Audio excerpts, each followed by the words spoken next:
Esto comienza, vamos a decir, a principios del siglo XXI, que el FBI pone como un compendio de marcadores para identificación de personas que radicaba entre los 13 y 15 marcadores tipo STRs.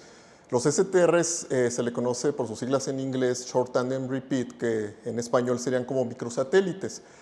Estas microsatélites son un segmento de repetidas en tándem, vamos a decir, una serie de repetidas en nuestro ADN que son súper características de cada uno de nosotros. Por ejemplo, yo puedo tener 8 repetidas en uno de los marcadores, tú puedes tener 10 repetidas, la persona de enfrente puede tener 15 repetidas y así sucesivamente. Entonces son hipervariables.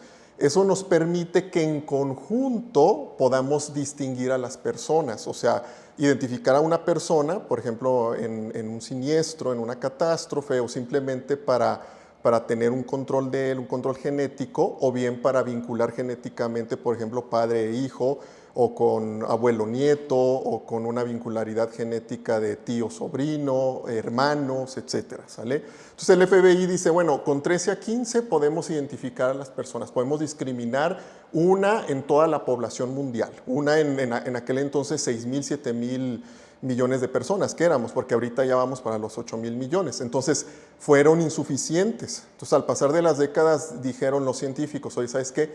No lo hacemos con 13, 15, tenemos que aumentar el número de marcadores, de estos marcadores hipervariables, los STRs. Entonces, fue así como se fueron llegando a 18, 20, 22, 23 marcadores. Y ahí como que se había estancado, todo el mundo se estancó entre los 20 y 23 marcadores, la mayoría de los laboratorios ahí se quedaron como en esa zona de confort de análisis, que sí da un buen poder, sin embargo ya somos muchísimos en nuestra población, y aparte la mezcla que tenemos étnica en México es muy compleja, muy diversa. Tenemos ancestrías, orígenes ancestrales de diferentes partes del mundo, y esto vuelve más compleja la identificación de personas. Por lo tanto, tenemos que aumentar ese número de marcadores y ya llegamos a 25, incluso podemos en un futuro llegar a 26, 27 marcadores, muy pronto va a ser necesario eso debido a que es muy compleja la identificación, sobre todo en poblaciones mestizas como la mexicana y hablando incluso de poblaciones latinoamericanas. Sabemos, por ejemplo, los orígenes que tenemos del mestizo mexicano, pues que es nativo americano, europeo, mayormente la península ibérica y un poco de afro, ¿no? Pero es más complejo todavía, hay muchísimos orígenes étnicos. Entonces, es por ello que nos obligaba a aumentar el número de marcadores y es así como llegamos a 25. Son 23 marcadores en la parte autosómica que se refiere a un barrido, un recorrido en los 22 cromosomas autosómicos, más 2 sexuales, ¿sí? Que es el cromosoma número 23. Esto es por pares, porque tenemos la mitad de información de mamá, la mitad de información de papá. Entonces, en manera general son 46 cromosomas, pero lo que es igual a 23 pares de cromosomas. Entonces, 22 autosómicos, el 23 es el sexual. Y este 23 es muy importante porque nos ayuda a identificar el sexo biológico de las personas. Cada una de estas variantes genéticas que ya les expliqué, los Short Tandem Repeat, que analizamos 25, recordando, tiene una frecuencia alélica en la población. Es decir, por ejemplo, la variante número 1 está en el 10% de la población. Es más o menos frecuente, ¿no? La variante número 2 a lo mejor está en el 30%. No, pues es muy frecuente, es muy común. La variante número 3 resulta que está solamente en el 0.001% de la población. Es súper específica, ¿sí? Y así va variando la frecuencia alélica alrededor del mundo, ¿sí? Esto es estadística. Ya uniendo la probabilidad de los 25 marcadores, nos da un gran resultado, un gran total al momento de multiplicar todas estas probabilidades, ¿sí? Basado en la frecuencia alélica de esta población, 0.001 por 0.10, por 0.20, por 0.35, por 0.25, por 0.50 y así sucesivamente, nos va a arrojar al final un gran total, una probabilidad final de paternidad. Entonces imagínense ustedes para que al final de cuentas, en esa codificación, se haya multiplicado todo y por fórmulas estadísticas matemáticas haya salido una probabilidad del 99.999%. Sabemos que en probabilidad y estadística no, el 100 no existe, ¿eh?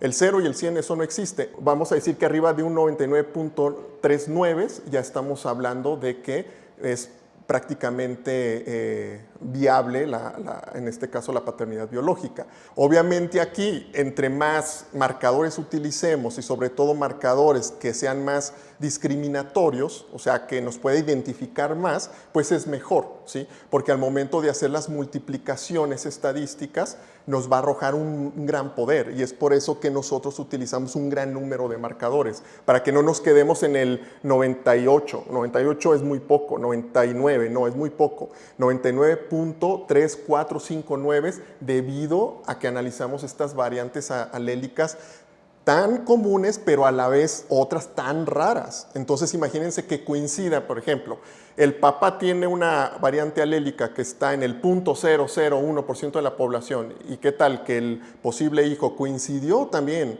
con esa variante alélica que está en el 0.0001% de la población, pues le da muchísimo poder de que pues sea su hijo. Y eso, imagínense, llévenlo 25 veces en los diferentes marcadores, pues da por eso un gran poder, un gran total de un número grande como el 99.4959 de probabilidad de coincidencia. Las personas que participan en las pruebas de paternidad, que nos eligen, y agradecemos que nosotros podamos proveerles los servicios, se les da una carta de consentimiento y también se les pregunta si quieren participar en investigación.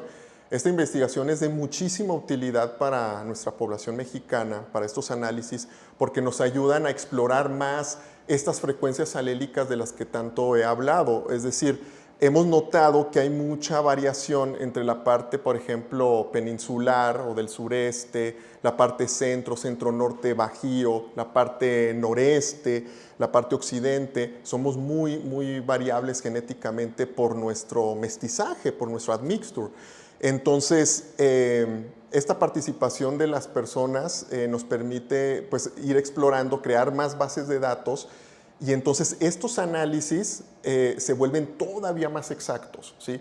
Podemos decir que estamos creando la base de datos más rica, genéticamente hablando, de México, porque tenemos muestras de Chiapas, de Oaxaca, de Veracruz, de Tabasco, de Puebla, de Querétaro, de Ciudad de México, Estado de México, aquí de Aguascalientes, donde está la matriz, de Monterrey, Nuevo León vienen muchas, pero no solo de Monterrey, sino de las zonas aledañas, también de la parte de Coahuila, Saltillo, etcétera. Y también hemos tenido mucho muestreo, por ejemplo, en Baja California, en Mexicali, Chihuahua también, Zacatecas también, Durango también. Entonces, si se fijan, estamos explorando, haciendo como un screening alrededor del país para tener pues los datos más completos, más fidedignos, y dar resultados todavía más exactos.